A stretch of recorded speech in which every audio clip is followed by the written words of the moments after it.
আল্লাহ রাব্বুল আলামিন সূরাতুল নাহলের মধ্যে মৌমাছি সম্পর্কে আলোচনা করেছেন। মৌমাছি থেকে জ্ঞান এবং শিক্ষা নেওয়ার জন্য আল্লাহ রাব্বুল আলামিন মৌমাছিকে 3টা অর্ডার দিয়েছেন। কয়টা অর্ডার দিয়েছেন? সবাই বলেন না, কয়টা? 3টা অর্ডার দেওয়া হয়েছে।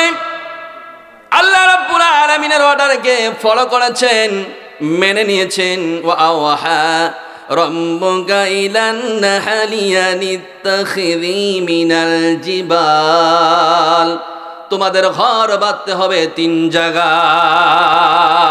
মারহাবা কোন? কয় জায়গায়? 3 জায়গায় ঘর বাঁধা লাগবে। আপনারাও খেয়াল করে দেখবেন 3টা জায়গা ছাড়া অন্য কোনো জায়গায় তারা ঘর বাঁধে না। যেই মৌমাছি থেকে আমরা মধু পাই, মধু সংগ্রহ করি, নিজের ইচ্ছায় যেই জায়গায় বাসা বাঁধে, আল্লাহর অর্ডার ছাড়া, আল্লাহর ফলো ছাড়া অন্য কোনো জায়গায় বসার আল্লাহ অনুমতি দেয় নাই। তারা 100 ভাগ মেনে নেয়। মারহাবা কোন? কত ভাগ? মানে 100 ভাগ তারা মেনে নেয়। আমার আল্লাহ রাব্বুল আলামিন মৌমাছিকে ডাক দিয়ে বলে, মৌমাছিরা, তোমাদের পেটে আমি এমন কিছু খাদ্য দেব, এমন কিছু ওষুধ দেব, যেইটা পৃথিবীর মানুষের জন্য উপকারে লাগবে, মানুষের জন্য শেফার কাজে লাগবে। এটাকে পবিত্র রাখার জন্য, এটাকে নিট এন্ড ক্লিন রাখার জন্য, মুমিনদের খাবারের জন্য, পবিত্র রাখার জন্য 3টা জায়গার নির্দেশের বাইরে তোমাদের ঘর বাঁধা যাবে না। আল্লাহু আকবার। ঘর কয়টা জায়গায় ঘর? প্রথম নাম্বার আল্লাহ অর্ডার দিলেন, মৌমাছি, তোমার যে খাবার হবে ওই খাবারের মধ্য থেকে কিছু খাবার মুমিনদের জন্য জমায়ে রাখবা। সুবহানাল্লাহ। কার অর্ডার? যেরকম কার অর্ডার? হাত তুলে বলেন, কার অর্ডার? লিল্লাহে তাকবীর, লিল্লাহে তাকবীর। কার অর্ডার? আল্লাহ অর্ডার দেয়, তোমাদের যে খাদ্য দিলাম, যেইটুকু খাদ্য তোমরা সংগ্রহ করবা, তোমার হায়াত থেকে অর্ধেক খাওয়া লাগবে, আর অর্ধেক খাবার কোনো অর্ধেক তোমাদের যে সংরক্ষিত খাবার কোনো, এটা মুমিনদের জন্য পবিত্র রাখার দায়িত্ব তোমাদের দেওয়া হলো। সুবহানাল্লাহ। কোন? মুমিনরা, আমার আল্লাহ রাব্বুল আলামিন আমাদেরকে বহু ফলো দিয়েছে, বহু অর্ডার দিয়েছে। কোরআন কারীমের মধ্যে দিছে কি দেয় নাই? সবাই বলেন, দিছে। কিন্তু আমরা কয়টা মানতেছি? হ্যাঁ? এই মুমিন, এই মুসলমানের জন্য আমার আল্লাহ রাব্বুল আলামিন কুল কায়নাতকে বানাইছেন। সুবহানাল্লাহ। এবং তাদেরকে খাবারের জন্য নিয়ামত আকারে দিয়েছেন। শুধু ওখানেই না, আমার আল্লাহ রাব্বুল আলামিন কবর থেকে খাবারের আবার নতুন করে বাজেট করেছে। সুবহানাল্লাহ। কোন? মুমিন যখন তাকে পবিত্র করে নিয়ে যখন কবরের মধ্যে ঢুকবেন, আমার আল্লাহ রাব্বুল আলামিন কবরের মধ্যে থেকে তার খাবার আবার জারি করে দেবে। শুধু কবরই নাই, হাসরেও খাবার আছে। এরপরে বিচার করার পরে আমার আল্লাহ রাব্বুল আলামিন জান্নাতের কোটি কোটি মিলিয়ন মিলিয়ন বিভিন্ন প্রকারের খাবারগুলো রিজার্ভ আমাদের জন্য পবিত্র করে রেখে দিয়েছেন। মারহাবা কোন? মুমিনরা, তাহলে শিক্ষা নিতে হবে মৌমাছি থেকে। আজ মানুষের থেকে শিক্ষা নেওয়া যাচ্ছে না। আলেমদের দিকে তাকাইলে, আলেমদের চরিত্রের দিকে তাকাইলে, কথাবার্তার দিকে তাকাইলে, তাদের লেনদেনের দিকে তাকাইলে, তাদেরকে কপি করে নিয়ে কোনো মুমিন সঠিক পথ পাচ্ছে না। ঠিক না বলেন? অনেক আলেমদের দিকে পাচ্ছে না। যদি তাদের জীবন আদর্শ মেনে নেয়, অনেক মুমিনরা কমিন হয়ে যায়। ঠিক না বলেন? আছে না নাই? জনগণ, তাহলে এই জন্য আল্লাহ রাব্বুল আলামিন কোরআন কারীমের মধ্যে গরু সম্পর্কে বলেছে, এরপর পিপিলিকা সম্পর্কে বলেছে, মৌমাছি নিয়ে কথা বলেছে। আমার আল্লাহ রাব্বুল আলামিন আনকাবুত নিয়ে কথা বলেছে, মাকড়সা নিয়ে কথা বলেছে।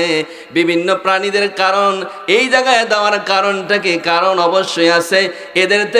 এদেরকে আল্লাহ রাব্বুল আলামিন বিশেষ কিছু অর্ডার দিয়েছে, যে অর্ডারগুলো যদি মুমিনরা ফলো করে, মুমিনরাও ভালো থাকবে। আল্লাহু আকবার।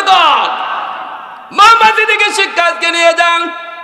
ওয়াজ তো জীবনে বহু শোনেন, কেউ নেটে শোনে, কেউ ডাইরেকশনে, কেউ প্যান্ডেলে, বিভিন্ন জায়গায় বিভিন্ন মৌকা বিভিন্ন সময় থেকে আলোচনা শেখে শোনে, কিন্তু অর্জন করে না। অর্জন করা লাগবে। আজ মৌমাছি থেকে শিক্ষা নেন। মৌমাছি দেখেন কি করেছে, মুমিনদের জন্য অর্ডার দিয়েছে, একটা অর্ডারও তারা ফলোর বাইরে যায় না।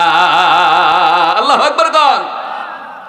আমার নবী জনাবে মুহাম্মদুর রাসূলুল্লাহ সাল্লাল্লাহু আলাইহি সাল্লাম তারা জীবনকে বিলীন করে দিয়ে মানুষকে আদর্শ বানানোর জন্য নিজের জীবনের সাথে কোরআনের আয়াতকে সেট করেছে। যতই জুলুম হোক, যতই কষ্ট হোক না কেন, ওই আয়াতকে নিজের জীবনের সাথে মিলাইয়া জমিনের মধ্যে বাস্তবায়ন করে রূপরেখা দিয়ে গেছে। এইরকম ভাবে তোমাদের করা লাগবে। আল্লাহু আকবার কোন। দিছে কে দেয় নাই? রক্ত ঝরানো লাগবে। নবী রক্ত ঝরাইছে, না খেয়ে থেকে লাগবে। নবী না খেয়ে দেখেছে, দাওয়াত দেওয়া লাগবে, না খেয়ে তবু নবী দিয়েছে। দরিদ্র জীবন যাপন করলেও হতাশ হওয়া যাবে না। নবীর জীবনে এরকম দরিদ্র জিন্দেগি করেছে, কিন্তু হতাশ হয়ে যায় নাই। মুমিনরা একটা কথা আমার মনে পড়ে গেল, নবীর জিন্দেগির কথা। নবী আলাইহিস সালাতু ওয়াস সালামকে যদি মিলাও, সব জীবনের সুন্দর জীবনের সাথে মিলে যাবে। নবীজি কেমন চরিত্রের মানুষ, আল্লাহ রাব্বুল আলামিন বলছে খলকান আযীম ইন্নাকা লাআলা খুলুকিন আযীম। নিশ্চয় আমি পৃথিবীর মধ্যে কুল কায়নাতের মধ্যে সবচেয়ে সেরা চরিত্রের বানাইছি আমার প্রিয় মাহবুবের দ্বারা। আল্লাহু আকবার কোন। আমার নবীর চরিত্র কারো চরিত্রের সাথে মিলবে না। সমস্ত মাখলুকাতের মধ্যে সেরা, মাখলুকাতের মধ্যে আখলাকের মধ্যে সেরা তারে আমি বানাইছি। মুমিন রে, তুমি যদি মিলাও দোস্ত, তুমি দরিদ্র, তুমি গরিব, তুমি ভ্যান চালা খাও, তুমি মাঠে কিশোর গুরি করো, কামলা দাও, মানুষের পরে দিকে করো, যদি এই জায়গায় তোমার জিন্দেগিকে মিলাও, তুমি মাঠের মধ্যে খাটুনি করো, কৃষি কাজ করো, শ্রম দাও, কুলিগিরি করো, তোমার জিন্দেগির সাথে নবীর জিন্দেগি দেখো মেলে নাকি? একটু মিলায় না। নবী আলাইহিস সালাতু ওয়াস সালাম মক্কার জিন্দেগিতে যখন ছিলেন, মক্কার জিন্দেগিতে থাকার কারণে দরিদ্রের জিন্দেগি নিয়েছেন। কারণ সর্বপ্রথমে সবচেয়ে ধনী বিবি পেয়েছে আম্মা জান মা খাদিজাতুল কুবরা রাদিয়াল্লাহু তাআলা আনহা। আম্মা জান খাদিজাতুল কুবরার সম্পদগুলো সমস্ত নবীর নামে উইল করে দেওয়া হয়েছে। ঘোষণা দিয়েছেন পারের স্বামী নবী গো, ইয়া রাসূলুল্লাহ, ইয়া হাবিবাল্লাহ, তোরা দিন জেলে ঘেটে দেখেছি আপনার জীবন সম্পর্কে, আপনাকে পেয়েছি আর দুনিয়াতে কিছু লাগবে না, সব কিছু আমি বিলীন করতে চাই। তাই সমস্ত কিছু উইল করে দিয়েছে নবী, আপনি যেমনি ইচ্ছে তেমনি ইসলামের জন্য ব্যয় করতে পারেন। আল্লাহু আকবার। নবীজি ইসলামের জন্য দান করতে করতে, বিলি করতে করতে সব যখন শেষ, ছোট্ট একটা ঘর তার এখন বাসে। মারহাবা কর। এমন ছোট ঘর দোস্ত বুজুর্গ মুমিন কান লাগা শোনো বাইরে, নবীজির কেমন ঘর ছিল। টান হয়ে যদি তিনি শুইতেন, পাটা লেগে যেত আর এক বেড়ার সাথে, মাথাটা লেগে যেত আর এক বেড়ার সাথে।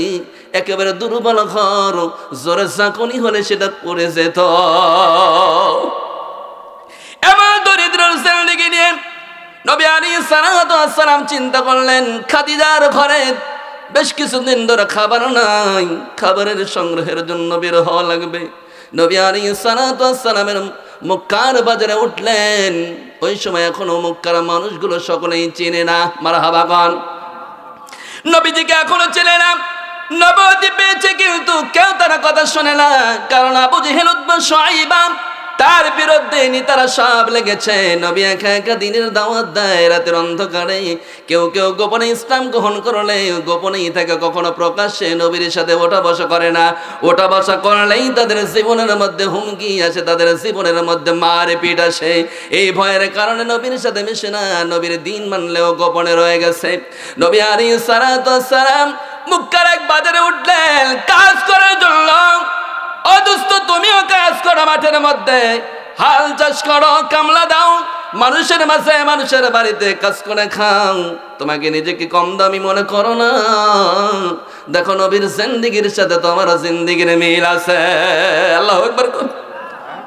নবীর জিন্দেগির সাথে তোমার জিন্দেগির মিল আছে, যদি হক পথে তুমি কামাই করো, যেই জায়গায় করবে না কেন ওই জায়গায় তোমার মিলে যাবে। যদি হক পথে সত্য পথে তুমি থাকো, অন্যায় কাজের সাথে নবীর চরিত্র কোনদিন মিলবে না। ঠিক না বলেন? যদি তুমি জুব্বা লাগাও, টুপি লাগাও, আর অন্যায় যদি করো, দেখবা তোমার বিরুদ্ধে নবীর চরিত্র মিলবে। ঠিক না বলেন? কারণ ওইরকম চরিত্র নবীজির ছিল না। তোমাকে সুন্দর চেহারা দেখলে আর সুন্দর ব্যবহার তোমার মধ্যে যদি না পাওয়া যায়, বুঝে নিবা নবীর চরিত্রের সাথে তোমার মেলে নাই। দেশে মিলেছে বটে, কিন্তু চরিত্রের মধ্যে আখলাকের মধ্যে মিল নাই। ঠিক না বলে? দোস্তরা বুজুর্গ মুমিন, হাটে উঠলেন মানুষ যেরকম ভাবে আমরা ধান যখন এলাকার মধ্যে আমি 6 বছর ছিলাম, যখন ধানের কাজ যখন খুব চাপে লেগে যায়, ভাঙড়ার বাজারেতে লোক পাওয়া যায় কি যায় না? সকলে বলেন না কেন পাওয়া যায়? শুধু ভাঙড়া বাজারেই নাই, মানুষগুলো বিয়াল বাড়ি চলে আসে মার্কেটের মধ্যে। ঠিক না বলেন? আমাকে কাজে নাও ভাই, আমি কাজের জন্য এসেছি, তোমাদের ধান কেটে দেব, কিন্তু রেট বাড়ায়। ঠিক না বলেন? নবী আলাইহিস সালাতু ওয়াস সালাম কাজীদার ঘরে কিছু খাবার ব্যবস্থা করার জন্য তিনি হাটে উঠেছেন, সন্তানদের কিছু খাওয়ানোর জন্য। খুবই দরিদ্র জিন্দেগি। নবীজি হাটে উঠলেন, একজন খেজুরের বাগানের মালিক, ধনী মানুষ, কিছু কামলা সংগ্রহ করলেন, ওর মধ্যে বিশ্ব নবীকে চয়েস করেছে। আল্লাহু আকবার কোন। নবীজি হিষ্টপুষ্ট ছিলেন, তাকে চয়েস করা হলো। চিন্তা করছে এত সুন্দরের মানুষ, এত রূপ লাবণ্য মানুষ, সে কি কাজ করবে নাকি? যেহেতু কামলাদের সাথে আছে, বুঝতে পেরেছে তিনিও কাজ করবেন। আপনি কি কাজের জন্য আসছেন? নবীজি বললেন, হ্যাঁ। পরিচয় দেয় নাই, আমি বিশ্ব নবী। হ্যাঁ, আমি কাজের জন্য এসেছি, আমাকে নাও। কাজের জন্য যখন নাও হলো, খেজুরের বাগানে পানি দেওয়া, খেজুরের গাছের মধ্যে পানি ঢালা লাগবে। নবী আলাইহিস সালাতু ওয়াস সালাম সহ অন্য কামলাগুলো সকলেই মিলে যখন খেজুরের গাছে পানি দেয়, হঠাৎ করে নবী আলাইহিস সালাতু ওয়াস সালামের দায়িত্ব আসলো পানি তোলা আর ডিস্ট্রিবিউটর করবে অন্য কামলাগুলো। নবী আলাইহিস সালাতু ওয়াস সালামের মাধ্যম দিয়ে কেমন করে আল্লাহ রাব্বুল আলামিন দ্বীনকে কায়েম করেছে। মুমিনরা দিনের কান লাগা শোনো দোস্ত, মুমিন দিলের মধ্যে ঢুকাও কথাগুলো, অন্তর দিয়ে শোনো। মুমিন রে, বিশ্বনবী যখন দড়ি দিয়ে বালতি দিয়ে কূপের থেকে পানি তুলতেছে, হঠাৎ করে বালতি থেকে রশিটা আলাদা হয়ে বালতিটা নিচে পড়ে যায়, কাজ বন্ধ হয়ে যায়। কূপটা অনেক গভীর, তোলা যাবে না, খুবই কষ্টের ব্যাপার। কেমনে তুলবে? অনেক গভীর যদি কূপ হয়, লম্বা দড়ি ছাড়া তোলা যাবে না, তোলার তো কোনো ব্যবস্থা নাই, কাজ কাম বন্ধ হয়ে গেছে। মালিকের কাছে খবর চলে যায়, মালিক কোন কামলা আমাদের সাথে দিয়েছ? কাজ বোঝে না, কাজ পারে না, বালতিটা কূপের মধ্যে ফেলে দিয়েছে। সব কামলাগুলো বসে আছে, পানির আর কোনো ব্যবস্থা করা যাচ্ছে না। যেহেতু বালতি একটাই মাত্র বালতি, আর পানি তোলা যাচ্ছে না, কি করা যায়, কি করা যায়? মালিক ছুটে আসলেন রেগে খেপে, ইহুদি বেদুইন চলে আসলেন। কে এমন অন্যায় করলো? এতগুলো কামলা আমার সব বসে থাকবে, আমার লস হয়ে যাবে, ব্যবসার মধ্যে আমি মারে খেয়ে যাব, আমার খেজুরের গাছগুলো মরে যাবে, শুকাইয়া যাবে, ফসল হবে না। এই কারণে মালিক ছুটে এসেছে বাগানের মধ্যে, বলছে কে অন্যায়টা করেছে? বলছে এই যে আসছে, কাজ বসে না, কাজ পারে না, বালতিটা পানির মধ্যে ফেলে দিয়েছে, কোপের মধ্যে ফেলে দিয়েছে। মালিক এবার কোনো জিজ্ঞাসা ছাড়া মুখের মধ্যে এমন জোরে চড় মেরে দিল, কেন তুমি কাজ পারো না, কাজে এসেছ? কাজ পারো না, কাজ বসো না, কেন তুমি কাজে আসলা? এত জোরে চড় মেরেছে রে দোস্ত। বুঝছো যে নবীজির চেহারা দেখলে পাখিরা পর্যন্ত ওরা বন্ধ করে বিশ্ব নবীর দিকে চেয়ে থাকতে, পশুরাজিরা পর্যন্ত নবীকে দেখলেন থেমে যেতেন। দোস্ত বুজুর্গ, মনে পড়ে যায় নবীজি যখন মক্কা থেকে সফর করে যখন মদিনায় হিজরত করতেছে আবু জেহেলের ভয়ে, নবীজি যেই গর্তের মধ্যে আবু বকরকে নিয়ে ঢুকেছিলেন, ওই জায়গায় দুইটা প্রাণীর সাথে দেখা হয়েছিল। দুইটা প্রাণী দেখার পরে নবীর আশকের মধ্যে পড়ে যায়। একটা হলো কবুতর, আর একটা হলো আনকাবুত। যেটাকে বলা হয় মাকড়সা। ওই গুহার উপরে দাঁড়িয়েছিল দুইটা প্রাণী। নবী আলাইহিস সালাতু ওয়াস সালামকে দেখার সঙ্গে সঙ্গে তারা চিনে ফেলেছে। কারণ কি এত আগে চিনলেন কেমনে? চেনার তো কারণ আছে। নবী আলাইহিস সালাতু ওয়াস সালাম যখন দুনিয়াতে ভূমিষ্ঠ হয়, মা আমিনার গর্ভে থেকে যখন মক্কার জমিনে তিনি পড়লেন, আরে নবীজি জমিনে যখন পড়লেন, মক্কার ধুলার মধ্যে যখন তিনি ভূমিষ্ঠ হলেন, একেবারে ছোট্ট জীর্ণ শীর্ণ ঘর, কোনো দায়ী ছিল না। মা আমিনার গর্ভে থেকে বিশ্ব নবী শিশু নবী মুহাম্মদুর রাসূলুল্লাহ সাল্লাল্লাহু আলাইহি ওয়াসাল্লাম মক্কার জমিনে যখন ভূমিষ্ঠ হলো, মা আমিনা কোনো কষ্ট পায় নাই, কোনো আঘাত পায় নাই, অপলক দৃষ্টিতে তাকিয়ে রয়েছে। হায় রে, এমন কি কোনো সন্তান হয় নাকি? এত সুন্দর রূপসী কোনো সন্তান আমি জীবনে দেখি নাই, এমন কোনো কচি বাচ্চা আমার নজরে জীবনে আসে নাই। এত সুন্দর ফুটফুটে কোনো পৃথিবীতে কোনো বাচ্চা হয় নাকি? আমিনা ফেল করে তাকিয়ে রয়েছে। বিশ্বনবী জনাবে মুহাম্মদুর রাসূলুল্লাহ তার জীবনের মধ্যে পাওয়া যায়, কিতাবের মধ্যে হাদিসের মধ্যে আসলেন, আমিনা বর্ণনা দেয়, আমার শিশু মুহাম্মদ যখন ভূমিষ্ঠ হলেন, হওয়ার সঙ্গে সঙ্গে সিজদা দিলেন লম্বা করে। লম্বা সিজদা দিয়ে দুইটা লফজ বলেছেন। প্রথম নাম্বার বলছে আল্লাহু আকবার, বলেন না কি বলেছেন? আল্লাহু আকবার। আল্লাহু আকবারের ধ্বনি দিয়েছে আল্লাহ হলো বড়। দ্বিতীয় লফজ ছিল রব্বি হাবলি উম্মতি উম্মতি উম্মতনি উম্মতি উম্মদনি ইয়া খুশবু ইয়া গুলগুল ইয়া হাশিমিউল আরবি উম্মতি উম্মদনি উম্মতি উম্মদনি ইয়া খুশবু ইয়া গুলগুল ইয়া হাশিমিউল আরবি উম্মতি উম্মদনি। আল্লাহু আকবার। মুমিন আশিকে রাসূলের উম্মতরা, গভীর ঠান্ডার মধ্যে আপনারা বসে আছেন। এই নবী সম্পর্কে আমাদের খুবই কম জানা। এই নবী সম্পর্কে যদি জানতাম, আজ এই ঐতিহাসিক তাফসীরের ময়দানে ছেড়ে কেউ যেতাম না, ঘরে আর কেউ শুয়ে থাকতাম না, চলে আসতাম। কারণ এই জায়গার দাম এত বেশি। একবার যদি মুমিনরা বসে, আমার আল্লাহ রাব্বুল আলামিন 60 বছরের নফল ইবাদতের নেকি দিয়ে দেয়। মারহাবা। মুমিনরা আমিনা তাকিয়ে দেখছেন, এত ফুটফুটে সুন্দর, পূর্ব থেকে পশ্চিম সীমাল থেকে জনম সব আলো হয়ে গেছে। বিশ্বনবী সিজদা থেকে উঠিয়ে আসমানের দিকে শাহাদাত আঙ্গুলটা যখন তুললেন, বিদ্যুৎ যেমন চমকে যায়, শাহাদাত আঙ্গুল তোলার সঙ্গে সঙ্গে আসমান জমিন এমন বিদ্যুতে আলোকিত হয়ে যায়। একটু পরে দেখলেন জিবরিল আমিন ডাক দিয়ে বলে, জিবরিল রে, আর অপেক্ষা নয়, এখনই দ্রুত আমার মাহবুবকে, আমার বন্ধুকে নিয়ে চলো। গোটা পৃথিবীর মধ্যে যতগুলো জাহান আছে, 80টা জগতের মধ্যে যত মাখলুকাত আমি রেখেছি, 2 মিনিটের মধ্যে বিশ্ব নবীর পরিচয়টা পৌঁছিয়ে দাও। জিবরিল আমিন কোলের মধ্যে লইয়া 650 পাখা দিয়ে এমন ওড়াল দিয়েছিল, 80টা জগতের মধ্যে যত মাখলুকাত ছিল সকল মাখলুকাতকে পরিচয় করে দেয়, ইনি হলো বিশ্ব নবী মুহাম্মদুর রাসূলুল্লাহ। তাই তো নবীজিকে চিনে ফেলেছেন। সমস্ত মাখলুকাত চিনতে সময় লাগে না। নবী আলাইহিস সালাতু ওয়াস সালাম আবু বকর যখন গভীরে ঢুকবেন, গুহার মধ্যে প্রবেশ করবেন, সর্বপ্রথমে দেখলেন ওই পাহাড়ের উপরে বসা একটা কবুতর বসেছিল। ওখানে ওড়াল দিয়ে দেখছেন বিশ্ব নবী। এটা হলো আখির নবী, এটা হলো শেষ নবী, এটা হলো শীর্ষ নবী, এটা হলো আখির নবী। এবং পৃথিবীর সবচেয়ে সেরা নবী মুহাম্মদ রাসূলুল্লাহ, এই নবীকে আমি ভালোবাসবো, এই নবীর জন্য আমি কি করব রে কি করব।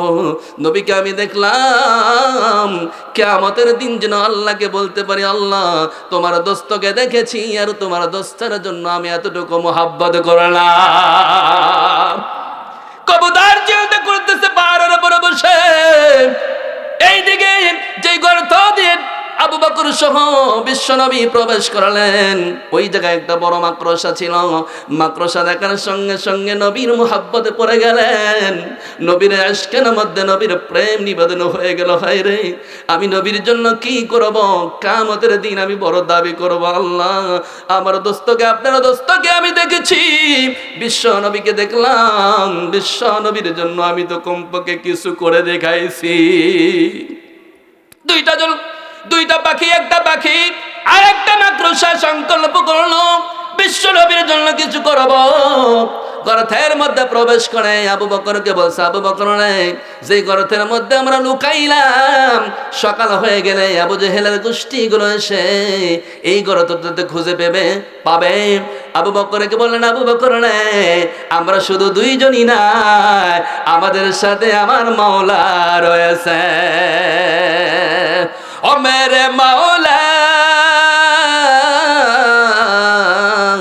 मेरे मौला, ओ मेरे मौला, अल्लाह ने दिए है नबी मोहम्मद, नबियों का नबी है नूरे मोहम्मद।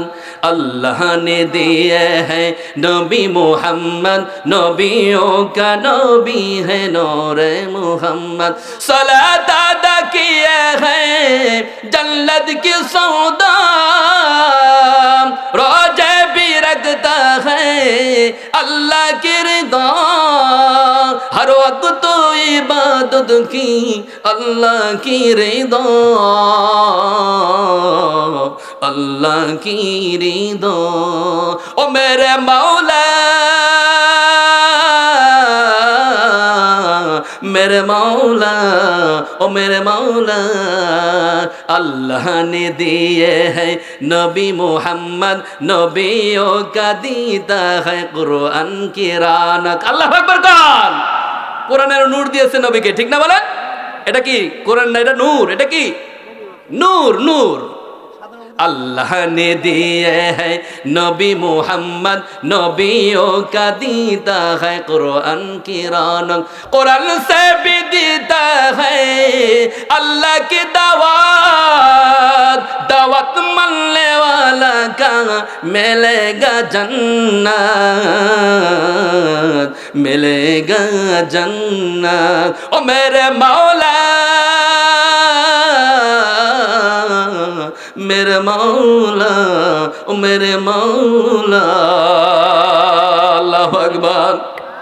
মুমিনে আল-কাবুত চিন্তা করলেন, নবীজি যখন বললেন আমি একা নয়, তুমিও না, আমাদের সাথে আল্লাহ আছে, সঙ্গে সঙ্গে ওই মাকড়সাকে অর্ডার দিল, মাকড়সা রে, আমার দোস্তকে বাঁচানোর জন্য কি করা লাগবে সেইটা তুমি করো। আল্লাহু আকবার কর। মাকড়সা ডাক দিবে, আল্লাহ আমি তো আমার যে কাজ আমি সেটা পারি, গর্তকে আমি জাল দিয়ে বোনাইয়া দিতে পারি, তাহলে তুমি মোহাব্বত যদি করো সেটা তুমি করে দেখাতে পারো, কারণ নবীর ইশকে পড়েছো, কিছু কাজ তুমি চেয়েছো, কাজ তোমার দিয়ে দিলাম, গর্তটাকে তোমার জাল দিয়ে ভরপুর করে দাও। আল্লাহু আকবার কর। আজ নবীর সুন্নাত আমাদের ভালো লাগে না, নবীর বিরুদ্ধে কেউ কথা বললে তার মুখে আমরা দাঁড়াইতে পারি না, নবীর দুশমনদের ব্যাপারে একটা কথাও বলতে পারি না, তার মানে নবীর ভালোবাসা আমাদের দিলে না, ঠিক না বলো? আজ যদি থাকতো কোনো বেঈমান, কোনো বিধর্মী নবীর বিরুদ্ধে কথা বলে 1 মিনিট টিকে থাকতো না, ঠিক না বলেন? আজ আমাদের ঈমান মজবুত করতে হবে নবীর জন্য। মুমিনরা মাকড়সাকে অর্ডার দেওয়ার সঙ্গে সঙ্গে জাল বানিয়ে দিলেন। কবুতর ওই দিক থেকে আল্লাহকে ডাকছে, আল্লাহ তোমার দোস্তের জন্য আমি কিছু করতে চাই, তাহলে বসে আছো কেন? মাকড়সার কাজ করেছে তারা জাল বানানো, তোমার কাজটা তুমি শুরু করে দাও। এবার তিনি চিন্তা করলেন নবীজিকে বাঁচাতে হবে, দায়িত্ব যেহেতু মহব্বতের পেলাম, সঙ্গে সঙ্গে সঙ্গে সঙ্গে জাল বুনে দিলেন, জালের ওপর 2টা ডিম পেরে দিলেন। আল্লাহু আকবার কর। আবু জেহেল এসে চিন্তা করলো কি ব্যাপার, পায়ের চিহ্ন যে শেষ হয়ে গেল, তাহলে আমরা কি করব? এই জায়গায় তো জাল যেহেতু শেষ হয়ে গেছে, তাহলে জাল যেহেতু এখানে যেহেতু পায়ের চিহ্ন শেষ হয়ে গেছে, মোহাম্মদ এখানেই থাকার কথা। হ্যালো, ওয়ালাইকুম আসসালাম। জি আমি মঞ্চে আছি, কে বলছিলেন? জি, নবীজিকে বাঁচাবার জন্য কাজ যখন কমপ্লিট, যতই তাদের ব্রেন কাজ করুক, কিন্তু চিন্তা করছে এত তাড়াতাড়ি জাল বোনানো যায় না, যদি কোনো মানুষ ঢুকতো তাহলে জালটা ভেঙে যেত, ডিমটাও ভেঙে যেত, তাদের ব্রেনে আর চলছে না। রিটার্ন আসলেন, এবার আল্লাহ তাআলা ডাক দিলেন। জি সবগুলো বলবো ইনশাআল্লাহ।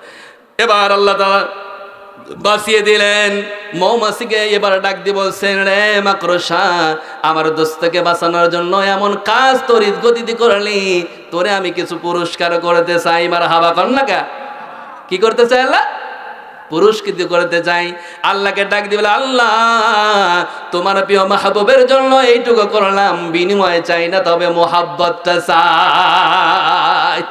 আবার আল্লাহ তাআলা ডাক দিয়ে বলেন, না না না, এটা হয় না, সবচেয়ে প্রিয় মানুষ হলো আমার দোস্ত, আমার বন্ধু, আমার মোহাব্বতের মানুষ, আমি আর মহল্লাই নিয়ে তার সাথে সাক্ষাৎ করব।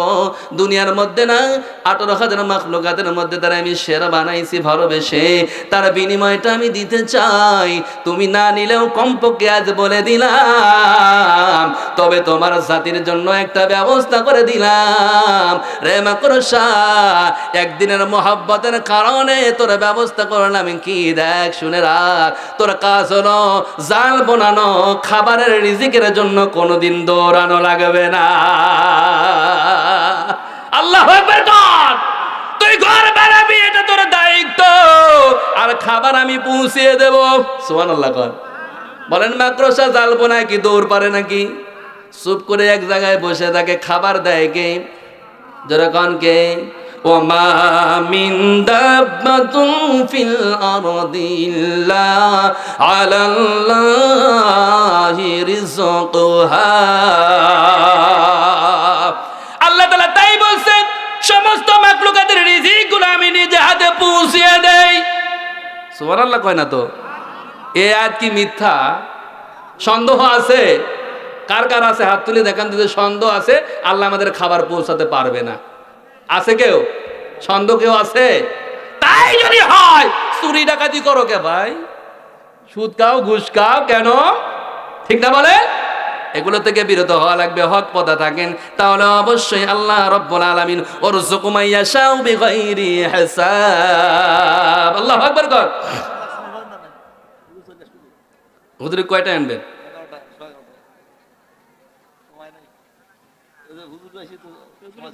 সব আমি এগুলো খালি একবার স্লিপ বলে দেবো ইনশাল্লাহ, স্লিপগুলো লেখেন ইনশাল্লাহ বলে দেবো।